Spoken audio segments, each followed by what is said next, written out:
నిండుకుండ కాదు కనుక తొణుకుతుందది అంత వింత అందులోన ఏమిటున్నది నాలో తెలివికి దీనిలో నీటికి పోలికే గుళుకు గుళుకు పలుకుతున్నది అమృతం లాంటి హృదయం నీది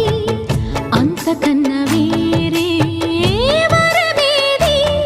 అది తెలిసి కూడా కసురుతుంటే నేరమెవరిది కోపం వస్తే మండుటెండ మనసు మాత్రం వెండి కొండ వానమబ్బు లాంటి వాటం నీదయా ఏంటో నాకు తెలుసా మంచి చెడ్డ నువ్వు చెబితే నేర్చుకుంటా